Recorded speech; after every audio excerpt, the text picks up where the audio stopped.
So I have a theory about this audience that if you're from my perspective, if you're standing in the front of the room, you decidedly see there are more people on this side of the room than there are on that side of the room. And my theory is because if this session sucks, you're close to the door and you're out of here without anybody being the wiser. So hopefully that doesn't happen. Hopefully we're going to have an engaging conversation and a fun time. You can tell I'm not a typical presenter, and Tom, who I'm going to introduce here in a second, we're not your typical presenters. We're not podium people.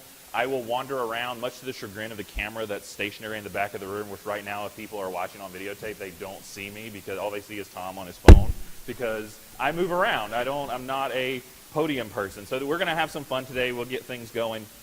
This is kind of a unique session in that when FETC got in touch with me and said, hey, would you like to do some sessions? I said, I would love to do some sessions. Here's where my idea is. I had proposed this session of the Relevant Educator because it was at the same time the book had come out called The Relevant Educator. And I didn't know that Tom was going to be here at the time. And Tom and I wrote the book, The Relevant Educator. And it just so happens Tom is here. And so not only, you're getting like a 2-for-1 today, in that Tom and I are both going to do this session with you all today. I think that having both those perspectives, I think, is going to be incredibly important as we go through our conversation today. So who, I think it's important for you to know who stands before you. My name is Stephen Anderson. I've had many, many titles in the realm of education. I've been a classroom teacher. I taught middle school. Anybody teach middle school? The best years, hands down, to teach. Elementary, they're still cutesy-pootsy. High school, they think they know everything. Middle school, those are my favorite years that I used to teach. I was a director of instructional technology for the fourth largest district in North Carolina. I had 54,000 students, 81 schools, and I had about 4,000 teachers where I was responsible for all the instructional technology. Most recently, I've left education, public education, and gone in to do things like this and talk and speak and work with teachers around the country and around the world. I have 3 books. It's really kind of crazy. I have 3 books. As of yesterday, I have 3 books that just all got published in the matter of about 3 months of each other. And you can see those titles there. The Relevant Educator, Tech Savvy Administrator, and Content Curation. You can follow me on Twitter at Web20Classroom. You can read my blog, blog.web20classroom.org, where you can find out more about what I'm thinking, doing, saying, and reflecting. Tom?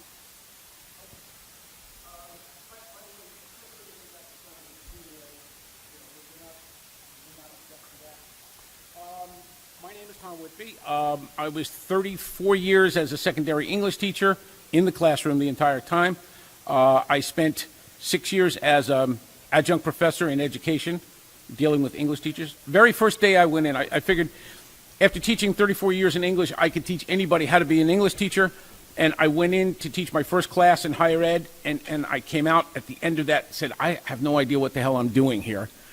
I really want to teach these kids how to use technology as teachers, yet the school wasn't doing it, and I had nobody to go to. And that's how I got myself involved from that point on in contacting people and building a professional learning development, professional learning network, which I did very quickly because there was a need to do that.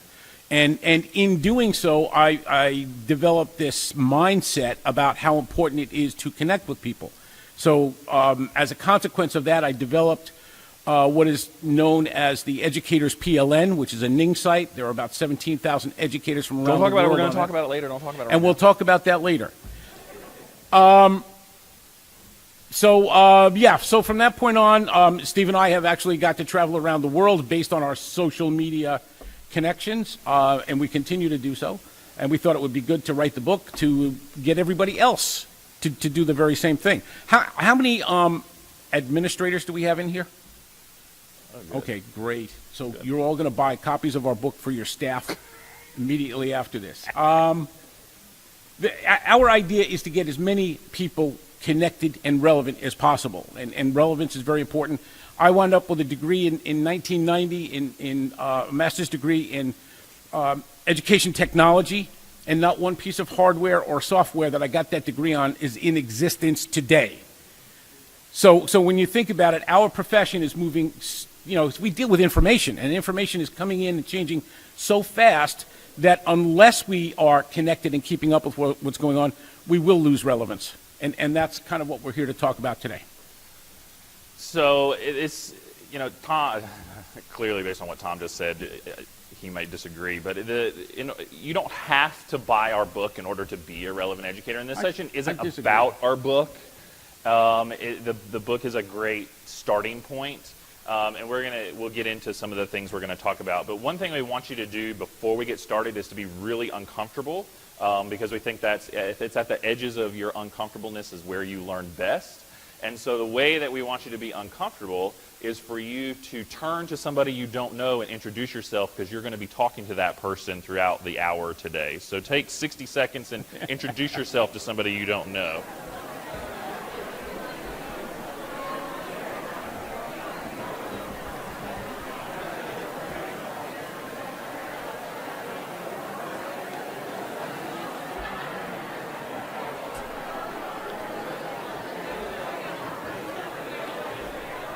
All right, that's enough.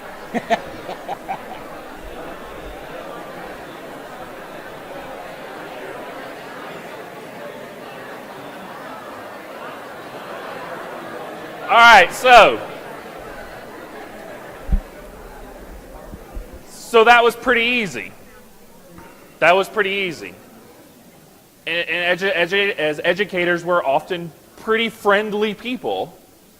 And if you came to this session thinking, how in the heck am I going to be a relevant and connected educator? How am I going to do all these things? You just did the first thing by introducing yourself to somebody you didn't know. And now you have a connection. And that connection can lead you to places you never thought that you could ever go as a professional. And so I hope that as we go through the day, we go through our time together today, you'll see how that one small connection, as Tom and I will talk about, can grow into a vast network of people that you can utilize and rely upon for your own professional, for your professional learning. My journey to connectedness has taken me lots of different places, and as you heard Tom talk a little bit about his journey, mine, I was a classroom teacher. I left the classroom when I discovered that technology had a real impact on learning. I discovered through a friend of mine that you could actually go and get a degree in teaching teachers how to use technology. I didn't know there was such a thing. I just thought that I would be a teacher forever. But I saw the power that technology could have on kids and their learning. I taught in an environment where kids didn't want to be in our school because they were forced to go there because it was an alternative school. They didn't want to learn because of problems they had in their neighborhoods and their homes. But when I got them engaged through different types of technology, through utilizing different tools, they became very engaged and they became very successful. And I wanted to pass along that love to other teachers. And so I went out and I did that. I was working in a very rural district in North Carolina.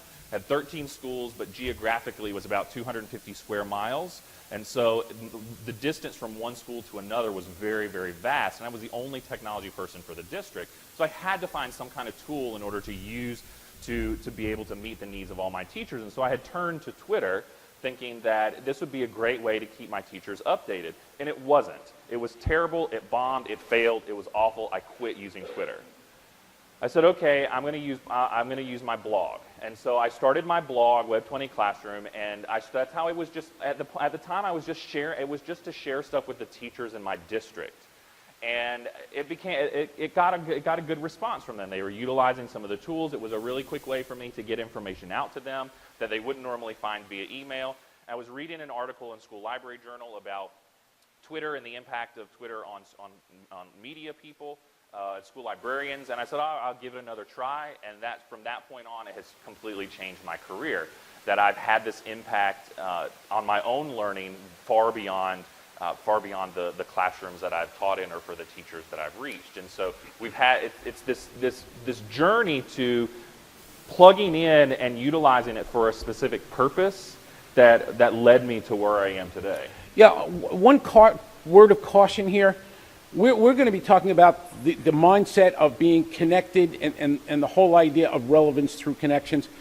The worst advocates for being a connected educator happen to be connected educators. Us, we're terrible. So what they tend to do is talk about their accomplishments and how great everything was and all the different things that they've discovered and everything that they're doing, and it scares the hell out of people who are unfamiliar with it.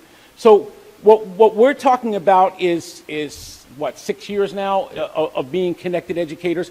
If you're not connected, you're not going to be there tomorrow, but at least we'll give you a direction to go so that you can take it one step at a time. As your comfort grows and you begin to do more stuff, eventually you will be where we are now. But it's a process. It's not the product of a workshop. It's not the product of a lecture. It's a product of changing your mindset to a growth mindset where you're open to things and connecting with people and exchanging ideas. And that's really what we're talking about today. So, like we said, we have this book. It's called The Relevant Educator. You can get it from Corwin. It's part of the Connected Educator series. There are 16 books in that series now on a range of topics. Everything from blogging in the classroom to utilizing school branding to teaching. Our good friend Mark Barnes wrote a book called Teaching the I Student, teaching students with digital devices. There's an incredible series. The great thing about these books is they're no more than 60 pages. They're very, very short. So you can read it, if you flew here, you can read it on the airplane ride home, no matter where you're flying to. They're inexpensive as well. They're very, very, but again, this is not a pitch for our book, so if you want to go buy it, great. If not, come talk to me, I'll tell you what's in it. But what we want to talk about, in the book, we have a list of the 8 things that connected, relevant educators do differently from your regular, unconnected, irrelevant teacher.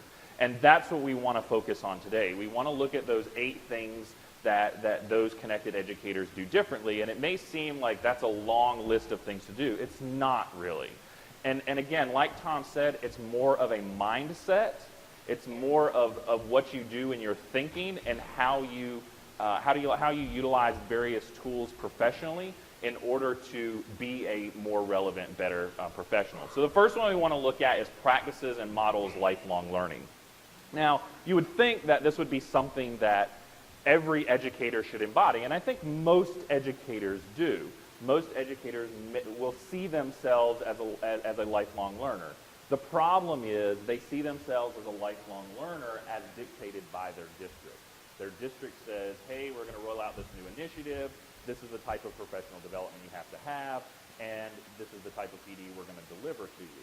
And it's not really how it should be. As educators, we should be, not only for ourselves, but for our students as well, modeling this idea of lifelong learning. So for me, that has meant a lot of different things. So I have, you may have seen on my bio slide, I have 2 young girls. I have a 5-year-old and an 18-month-old, and my 5-year-old Reagan is incredibly curious. She loves to tinker. She loves to do things. She loves her iPad. She loves technology.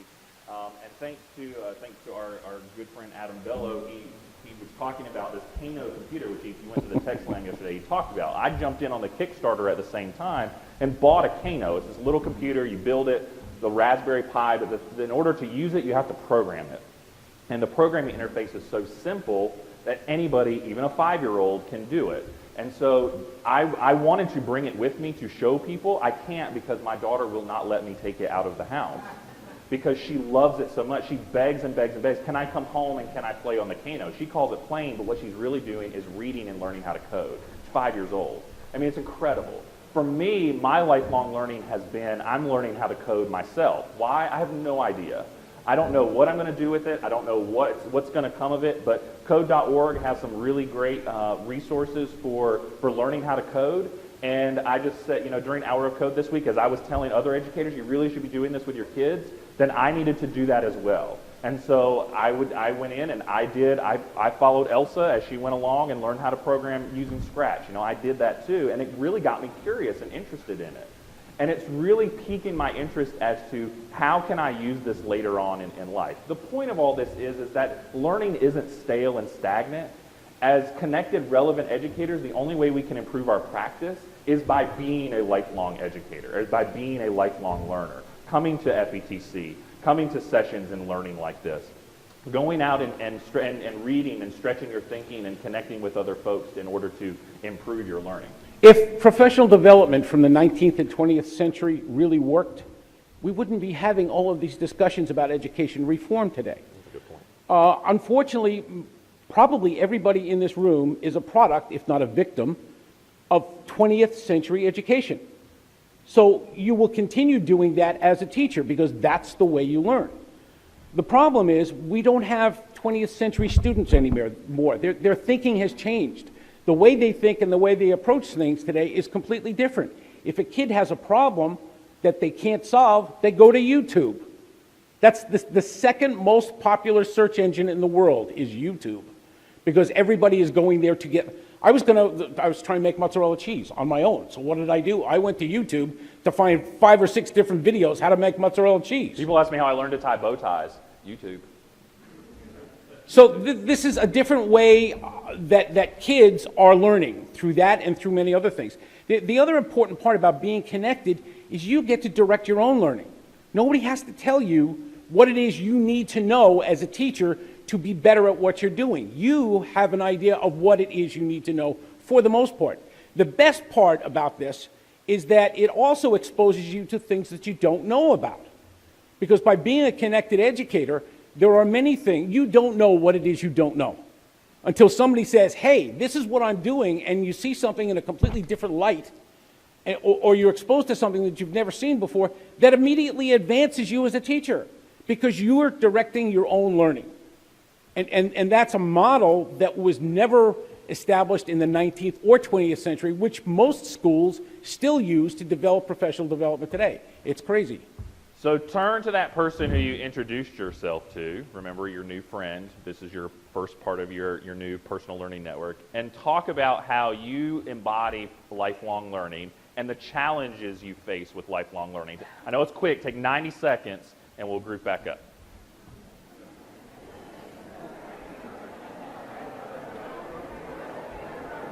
How are we doing? Passionate, man. Passionate. Yeah.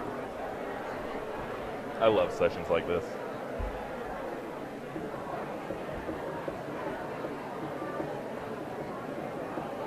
The mic is We still should on. do you know what? The mic is still on. You're driving them crazy. That's all right. You know, we should do our own keynote company. We should have our own keynote company or something like that. We really should. All right. Do them together, or do them.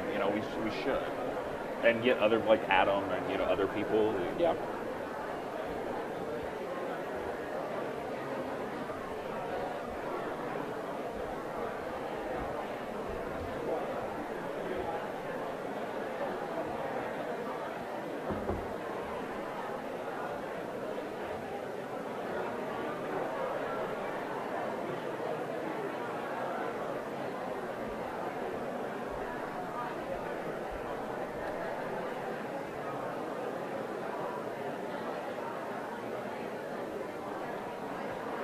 All right, really quickly. That's what I love the opportunity. First of all, these room setups are insanely terrible. Based on robes. Thank you very much. Right. This is the industrial model of education. But I love the conversation, and I hate tearing you away. But so just really quickly, what are some ways that people are embodying lifelong learning? Just shout it out. 1 word, 2 word. So people are using social networks like Twitter. What else? Edmodo, continuing education. Say it again. Higher education, going back to school. What else? Come into conferences. Blogging. Personal discovery. Explain. So like me. Nobody told me to learn it. Since I don't work for anybody anymore, nobody told me, well, I work for my wife and my kids, but nobody told me to go learn Java. It was just something that it was just my own personal curiosity. Maybe I'll design an app or something one day. What else? Teacher inquiry. What else? Podcasts. LinkedIn.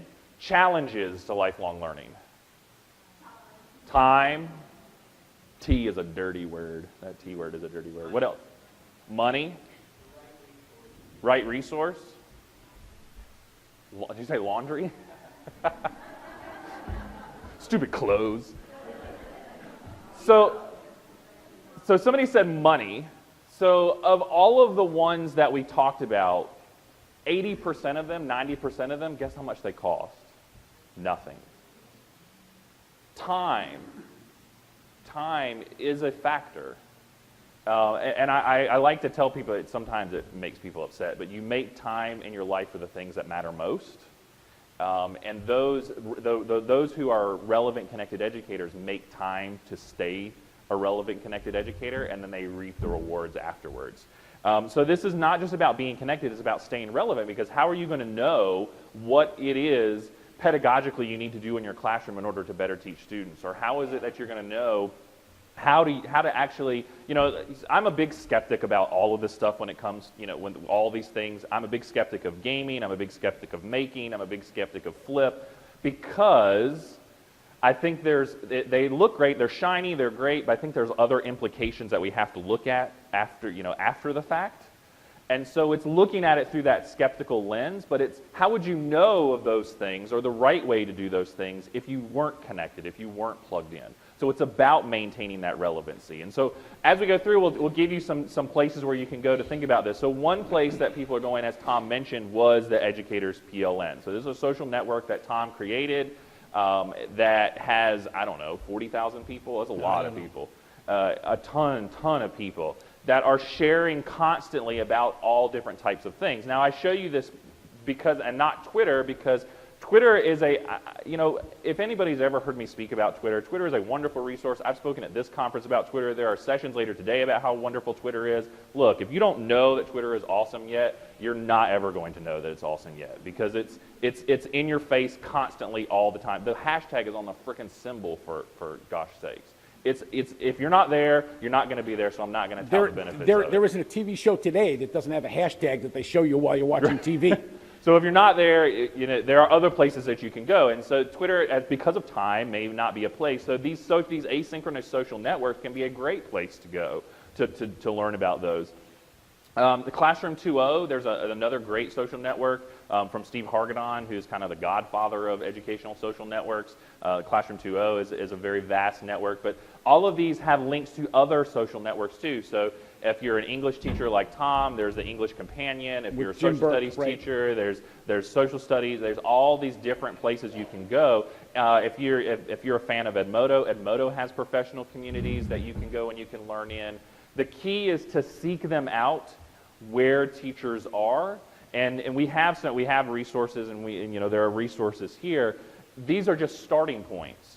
Because remember, just like we talked about that one person you introduced yourself to, that's just a starting point to lead you to multiple different places. There was a great slide that Jane had in her keynote yesterday from Joy Ito from MIT about how you're just a node in a vast network, and that's really what being an educator today is you're the node in the network plugging into all those different places. You have to start thinking of the people that you're connected with as connected colleagues.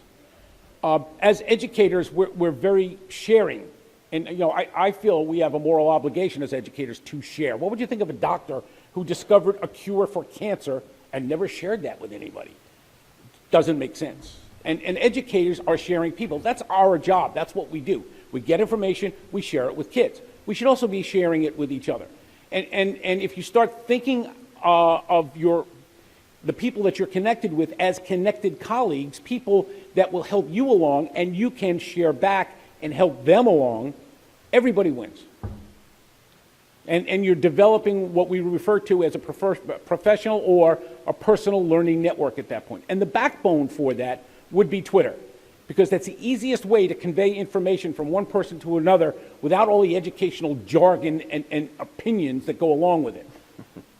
Okay, you can do that later in a chat, or you could Skype. You can use all of the other tools of social media around that, but the backbone for anybody's PLN should be Twitter. So this is the second one. So this is the second thing that relevant connected educators do. They view failure as part of the learning process.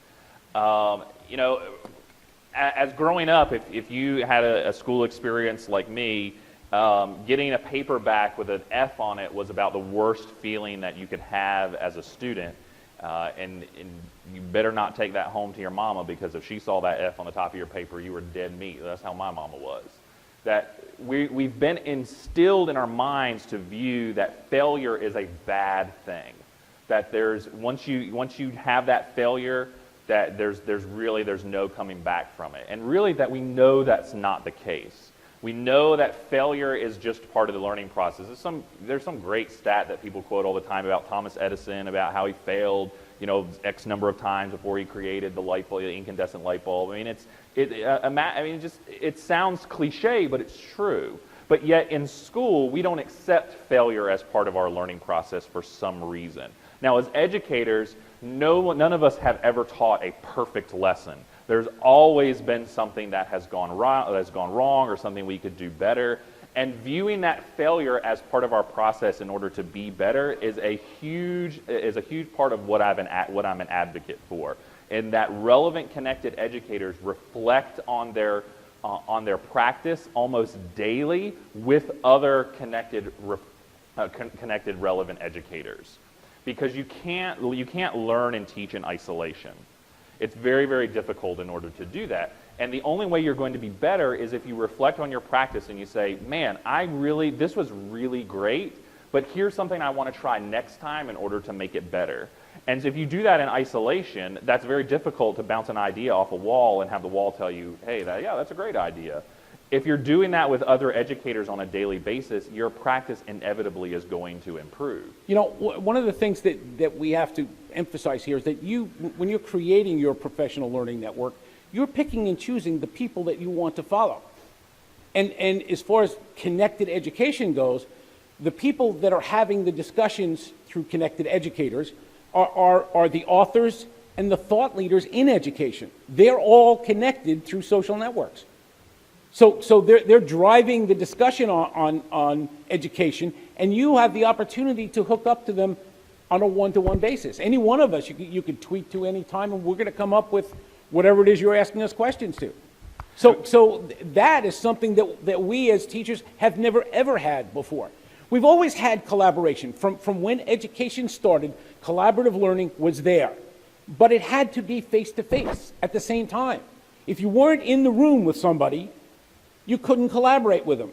We have no boundaries of time or space anymore. It's gone. They've been taken away. You can have discussions with anybody anywhere in the world, and the best part about it is that people's titles are removed. You're not examined for your title, you're examined for your idea. You could be a superintendent of schools and have a great idea and share it, and people will love it. You could be a superintendent and come up with a stupid idea, and they'll tell you it's stupid. They wouldn't do that to your face because you're a superintendent. But a lot of superintendents have been told off on Twitter that their ideas are no longer acceptable. And I think that point about connecting with authors and those people who you're reading professionally, I think, is a key point. And imagine, we tell kids all the time, Skype in the classroom. Hey, read a book, and now you can Skype with an author.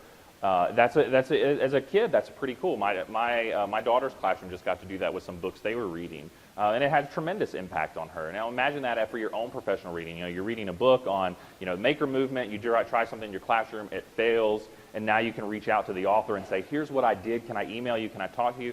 And 99% of the folks who are out there who are engaged in this space are going to connect with you. They're going to respond to you. That's what we do that all the time. We see that all the time. And I do that all the time. I reach out to all kinds of people asking questions because I don't know everything. But that reflection piece is really important.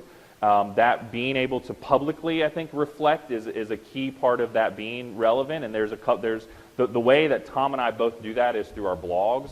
We write constantly on our blogs and are sharing what we're thinking and doing. And Tom's blog is I call Tom an educational instigator. He loves to really, really push people's thinking, and that's one of the reasons we formed EdChat, the hashtag EdChat that we co-created. It came out of some of those educational instigation sessions that we had on Twitter, but Tom uses his to reflect openly on the current practices in education, what's happening, what people are doing. I use mine in a similar way. I'm informational, but the point is that we're doing it in a way that other people can comment on what we're doing and what we're saying and what we're learning in order for us to learn with them. That's huge. I'm so selfish. People ask, when you come to these conferences, what kind of sessions do you go to? I say, I go to the ones that impact my learning. I'm very selfish with my own learning because I want to be better. I try to soak it all up. So anytime I can get someone to comment or say something or say, well, I think differently about that, here's why. I love to have that conversation. It's what makes me better. And so viewing that failure and the things that I'm doing wrong and reflecting on my practice is an important part. We got to roll. Yeah, okay. The idea, too, about blogs is we don't have journals like we used to have. And I know every teacher subscribed to every journal. Yeah, that happened. But those journals are not around. Everything is now digital. And the conversations that are taking place between connected educators on blogs are not the same conversations that are going on in faculty rooms or in faculty meetings. They don't even use faculty meetings to discuss the right stuff. Faculty meetings, you go there and talk about scheduling and what to do about behavior problems. Has nothing to do with education. When was the last time you had a faculty meeting that discussed pedagogy? It doesn't happen. It should, but it doesn't. But these are the conversations that are taking part every day in the Connected Educator group. They talked about the flipped classroom 2 years before anybody knew what it was. They talked about BYOD, bring your own device, in class, a year before it started to happen. This is where the discussion of education is really taking place. Everybody else is following it after the fact. So if you want to be a cutting-edge, relevant educator, you have to be connected. Well, and there was another great point that I was going to make, but I forgot. But you lost it. I'll attribute, well, I won't say that because that's mean, but I can do that because Tom's my buddy. So that follows right along with believes in sharing and collaboration. So this is the third tenet that a relevant, connected educator believes. And, if learning wasn't social and wasn't collaborative, would we really have knowledge to begin with? And so I like to argue all the time that learning is inherently social. That learning since the beginning of time had no one shared with someone else. If caveman created fire and didn't share that with anybody, we would not be here today. I mean, if you think about it, it's plain and simple. Had no one had shared that knowledge with someone else, society wouldn't have advanced to the point it has advanced. Just like Tom mentioned, if the doctor who comes up with some, amazing cure that can cure all disease doesn't share that, or they hoard it because they want to exploit it, then what benefit does that serve? And so we both I believe I have a moral obligation to ensure that every child that you teach receives the highest quality education they can receive. And I don't teach your kids. But I work with educators who do teach your kids. And it's my duty to ensure that I can do everything I can possible to empower that teacher to be the best teacher that they can be. And the way that I do that is through, and the way that we do that is by sharing and collaboration. So participating in a lot of the things we've talked about, having, sharing our ideas, sharing the resources that we're curating. It's where we're helping to extend this knowledge base to other educators, and that's again what relevant connected educators do. Is they share what's going on in their practice. They collaborate on new ideas. They're working together across country lines in order to create authentic learning for their students. They're doing things differently. They're getting themselves off the island that is their classroom and opening up their doors. Now, some teachers will say, "Well, but my school doesn't let me do that." I doubt there is a principal out there who wouldn't like the publicity for having one of their teachers connect with a teacher in another part of the world to do some kind of comprehensive, authentic learning project. I doubt there is a principal in the world who wouldn't love that would happen. And so there are ways in order to do that, and that's a whole other thing. But the sharing and collaboration is something that is very, very, very important to us. Okay, here's a tweet. An idea not shared is just a passing thought. You can have a great idea, but unless you tell somebody about it, it's not an idea. It's going to go away. It doesn't exist. One of the big benefits that you people have right here, sitting in this audience, is that you are all sharing at this conference. You're all going to have connections when you leave here. Then what? How do you carry things on? The best way to do that is by being connected with the very people that you're meeting now. Most teachers do not have the benefit of attending conferences. Probably 90% of all teachers don't get to conferences because it's not budgeted for them to get into a conference. It's expensive to send them to a conference. They've got to get a substitute to cover them. And God, the kids missing you for a day or two, that'll destroy their education. We all know that. So teachers do not go to conferences. We have an obligation to put out what we're learning at these conferences to those teachers. If they're following you on Twitter and you're tweeting out stuff using this FETC hashtag, they're getting a feeling for the types of things that you're picking up at these workshops. You're beginning to share with them. And the very experience that you get, because this is the thing that pumps everybody up. You're going to leave here, you're going to be pumped up, say, oh, I learned all this great stuff, and this is what I want to do now, and I talked to all these people, and they were so great in connecting with them, and then after a week or two, it goes away. Because you're no longer connected. You lost that connection. If you pick it up a year later when you come back to another FETC, that's great. You'll see some of the same people that you connected with this year. But why not be connected with them all year long? The same feeling that you get now can be every single day. And it only takes, this microphone's driving me nuts. That's all right. It only takes about 20 minutes a day.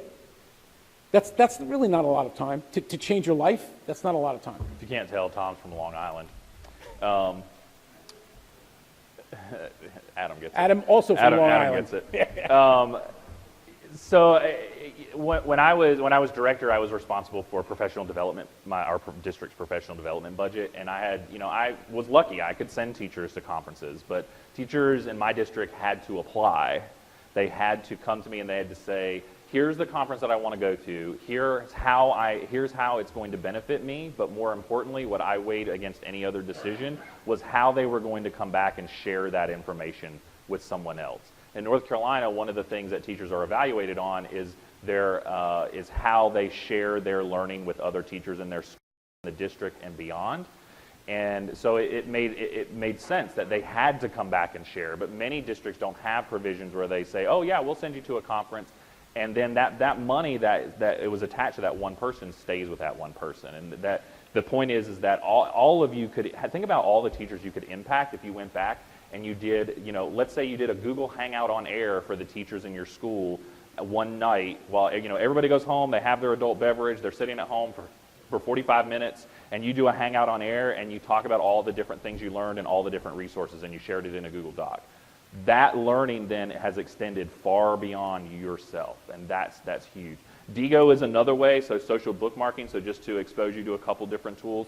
Social bookmarking is a way, so I'm big on curation. I wrote a whole book on curation. Is that one of the 4 books? Shut up. Don't listen to him. The social bookmarking is a way to help extend that knowledge. So anything that I'm gathering and sharing, it goes into Digo and can be shared with anybody. Number 4, and we're going to move kind of quickly, willing to explore questions and elaborate and advance ideas through connections with other educators. This is that whole idea of educational discourse that, if you think about through the beginning of time how people have learned, discourse and disagreement has been a foundation for humans as an organization, the human organization, like we're some kind of business as humans, but disagreeing with each other is a foundation of how we learn. We get knocked all the time, and I even had a conversation the other day with someone about how people don't like Twitter chats, or they don't like going into these social networks because they feel it's an echo chamber. They feel that it's just a bunch of people patting each other on the back, and there can be some of that. But how you learn best is engaging in that discourse. And so these relevant connected educators are going out and they're challenging the norm. They're challenging ideas. I think the flipped classroom, and I will say it loud and proud, is the worst idea you can do to a classroom. And I wholeheartedly believe that. Now I'm more than willing to have a conversation about it. I'm more than willing to tell you my point of view. And I have done that, and I've had conversations about that. And I'm more than willing to listen to the other side, and I have changed how I think about some of that through the discourse that I have. The point is, it's how we're learning all of these things are happening and how they're becoming more relevant in the classroom and more prevalent in the classroom, but it's looking at it through that skeptical lens. But it's it's that engaging with other educators in order to extend their learning. Yeah, and I am a disciple of Alfie Kohn, and I will tell you, homework does not work. And we have this discussion all the time. It's probably one of the most, on EdChat, it's probably one of the most followed discussions. Whenever we talk about homework, it's something that just brings people out of the woodwork. because they will stick to it, they will swear to it, they will say, yes, maybe that's true, but not in my class. My kids are doing the homework. No, they're not. And they're not learning from homework because you don't learn from homework. But these are the discussions that we have. So speaking of Alfie, so we interviewed Alfie. So we had Alfie on EdChat, and we had a big discussion. So we had, thousands of educators who normally wouldn't be able to engage with him, were able to engage with him. So it's examples of that. So how can you do that? Twitter chat. So obviously we've talked about Twitter, but Twitter chats can be a wonderful way in order to engage with other educators. Jerry Bloomgarden, who's in the back of the room, who's a dear friend of ours. You may know him as Cybrary Man 1. I think I call him a walking Wikipedia because he has a page for everything. I call him the Prince of Pages. Yeah, he is amazing. I don't know how, you talk about people who don't sleep, that's Jerry. But these chats, there is just about a chat for anything you can think of in the classroom and education. And they meet regularly, and it's just all a Twitter chat is a synchronized time that people meet and they tweet with a hashtag. So we have EdChat on Tuesdays at 7 p.m. Eastern, where we talk about a topic, but there's BYOD, there's all these different things. One of the things that when Steve and I started, and Shelley Terrell started EdChat way back when, 6 years ago now, one of the things that we found out early, we set up the time 7 o'clock Eastern time for the EdChat, because that was convenient for me. That's exactly why we did it. Yeah. So we set it up at 7 o'clock, and then after 2 weeks of doing it and having thousands of educators on it, we started getting requests from both Asia and Europe saying, can you do it at another time because we're staying up till all hours of the night to follow Twitter. So that's when we realized, God, this thing has gone global. We had no idea that it would go global, and it did. So that's why we started the 12 noon EdChat. So we have one 12 noon, and then a second EdChat, which is a completely different topic, at 7 o'clock. So there's 2 EdChats every Tuesday. And just on this list, you can see Louisiana, North Carolina, professors for higher ed, programming and education, Maryland, Wayne Township, Indiana. So there's just a school district chat that's become very like 5th grade teacher chat, business educators. So no matter what you teach now, there is a group of people who are talking about those same things. The beauty is that they've now become just like that person you introduced yourself to, who I promise you're going to talk to here in just a second. They've now become instantly your network of people that, hey, I'm a business education teacher and I'm really struggling teaching financial ed. What resources are you doing? How are you doing that? And they have a conversation about that, or they have a chat about that. That's huge. As you engage in these chats, here's a Twitter tip. Follow the people that are making interesting comments from the chats. Just follow them on Twitter. That's how you'll begin to build people in your professional learning network. You can see how people are responding in chats. You can see whether they're going to provoke your thinking, get you to think more, or if they're in agreement. If they're coming up with valuable comments to the discussion, they will add value to your PLN. So follow those people. All right, so number 5, uses technology and its connection to other educators to learn and teach. I think we've kind of beat this one over the head with a baseball bat already, and that technology is the way that teachers are doing this. So like Tom talked about how none of the technologies he learned on, when you were getting your degree exists now. The use of digital technologies has truly changed the way that not only that kids learn, but the way that us as professionals learn as well. And we have to embrace that. We have to see the value. If we're going to talk all day long to kids about how they need to be using and be good curators of information online and using digital resources in order to create authentic learning, then teachers need to do those same things. So again, that goes back to the very first one, modeling lifelong learning. If you don't know how to do that, then finding the places to do that. So coming to a conference and sitting in this session, or going to another session and learning how to do that. But the key is to find those digital technologies, because it's amazing the connections that you can make very, very easily. I was just telling a story the other day about the first time I ever went to ISTE, which is a big international technology conference. The first one I ever went to, I got invited a week ahead of time, because it was in Colorado, to go out and spend a week in Estes Park with 10 people that I only knew from Twitter, that none of us had ever met face-to-face before.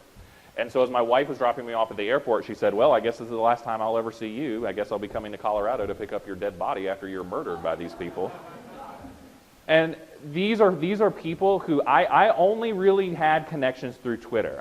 That's the only way I knew them. But we bonded in such a way that we vacationed together. And now for the last 5 years, we've been vacationing together at every conference. We don't stay in conference hotels. We rent a house together, and we do this every year. It's those connections that you make with people that you normally wouldn't have the opportunity to make a connection with. That's tremendously valuable. But another note of caution, do not buy into any single tool, because it will be gone by the time you get comfortable with it. The idea is to buy into the concept of being connected, and it doesn't matter what tool you use then. We're talking before. Did anybody see my tweet today about Google Wave? So I tweeted, did everybody remember Google Wave? Who remembers Google Wave? Tom was randomly talking about Google Wave, like, where did this come from today? And I remember, man, Tom and I had a meeting with the Google developers because Google Wave was going to be the next big thing in education. It was the social collaborative tool. And you know, how many people raised their hand about Google Wave? Like 3. And you know when Google Wave died? April of 2012. That's less than 2.5 years ago, almost 3 years ago now. So anything that you're going to use for technology can go away tomorrow. So it's not the tool itself, but it's the idea that you have to buy into, and the mindset. And the people behind it as well. All right, use as tools of technology to personalize their professional development. We've talked about this a little bit. So you know, I don't know if there are any superintendents in the room. Are there? Well, that's a bummer. There we go. Oh, one? I'm sorry about my negative comments on superintendents. So I'm sad to say to superintendents, and I say this all the time, that teachers don't have to subscribe to the PD that you offer them as a district. They are no longer bound to be told by the district, this is the PD you need and this is the only place you can get it. Because the reality is there are thousands of other places outside of the district in order to expand our learning as professionals. And relevant connected educators plug into these things all the time. And so there are tremendous ways. One that Tom and I both love is EdWeb. Has anybody ever heard of EdWeb? So if you go out of here today not remembering anything Tom and I said, go to EdWeb. EdWeb.net is the place to go for professional learning for educators. And the next inevitable question is, how much does it cost? Absolutely nothing. It is free. What they have is daily, they have 3 to 5 webinars on any topic you can imagine from some of the leading folks in education around. They have different communities. So there's a leadership community. There's a community that and this is not a shameless plug, but I do a community in there called Re-Energizing the Connected Classroom, where we do webinars there. If you're into Classroom Gardens, there's a webinar. They just had a webinar the other day with somebody on, I think it was PBIS, that had like 3,000 people in it. It was incredible. And it's all free, it's all archived. They give CEU certificates so you can go back to your district and say, look what I did. I learned this and here's the proof that I was there, because often that's the barrier. So EdWeb is the premier place to go. And I don't work for EdWeb. I present there sometimes, but I don't work for EdWeb. But they are I will tout the benefits of EdWeb till kingdom come on that one. All right, so the last couple, and then we'll have you chat for a second. Comfortable with new technology and shows willingness to explore. This goes back to when I talked about learning at the edges of your comfort. I really think that's where you learn best, is when you're uncomfortable, because it creates a connection in your brain to help you remember what you're learning. And so it's about exploration. I work a lot with administrators and principals on principals utilizing technology, because the reality is principals are the ones evaluating teachers' use of technology, yet they don't know how to use technology themselves. And so that doesn't sit well with me. So I work with lots of principals on that, and it's really overcoming that fear of failure. It's overcoming that fear. You know what? If the presentation died right now, you know what? It wouldn't matter 2 cents to me, because we would just roll right on. It doesn't matter. But when you get in front of a classroom full of kids, for some reason, if the bulb on the projector breaks, you know what is going to break loose, because nobody knows what to do.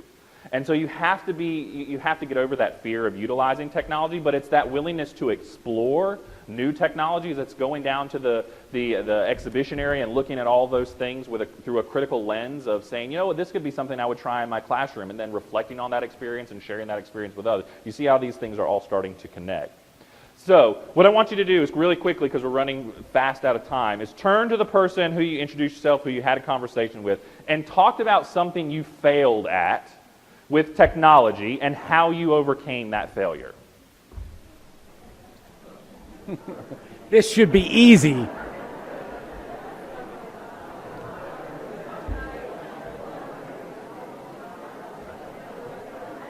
I have like 3 bottles of water. Yeah.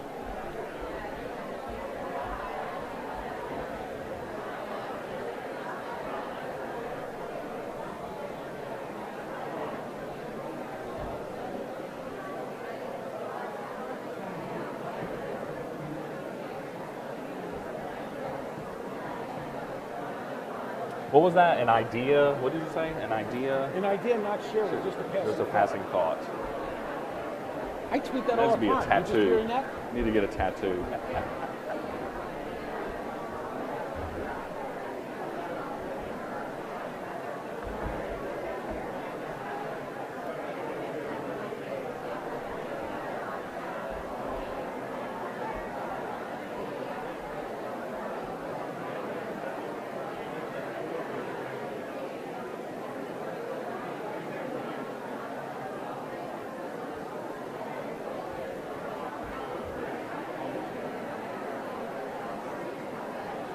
So my question to you is, in your sharing with someone else, did the other person have nothing to share? No. Everybody had something to share. So then my second question is, did anybody learn anything new from someone else's failure? Probably so. And that's the beauty of all this. And imagine that feeling that you can have. I'm getting goosebumps just thinking about it. That feeling that you can have when you make that connection with somebody. I can struggle a lot with something that I'm trying to learn or something I'm trying to put together or an article I'm trying to write, and I make this connection and I have this back and forth conversation, and it's like seeing kids in the classroom and they have that light bulb moment. Imagine having that experience every day as a professional for your own learning to be a better teacher. That's what all of this really comes down to. And of course, with the connected educator mindset, you all exchanged Twitter names already, right? As you had these conversations? All right, so really quickly, the last one, and this is the one that I had a good conversation with Jerry about this morning, that relevant connected educators put creation over content, and more importantly, relevance over doctrine.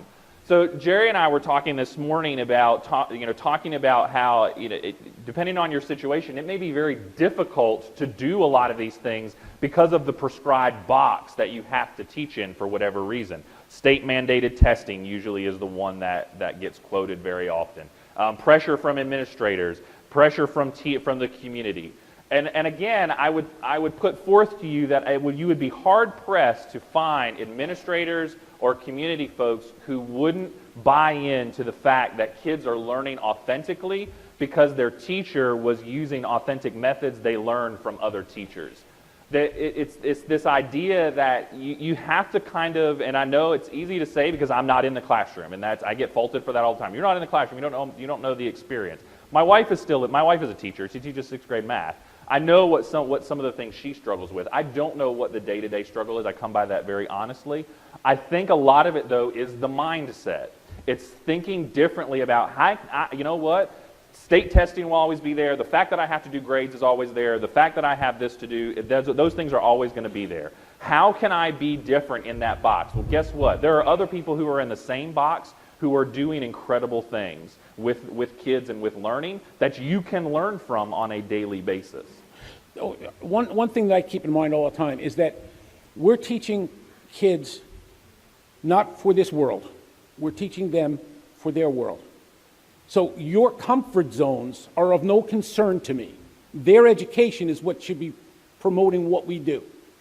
So people have to get out of their comfort zones to do that. And in doing so, we have to realize that our computer-driven society changes so fast that teaching kids what to learn is far less important than teaching kids how to learn. It's our job as an educator, because we're not going to be there with them all the time, and they're going to have tools that we don't even know about yet.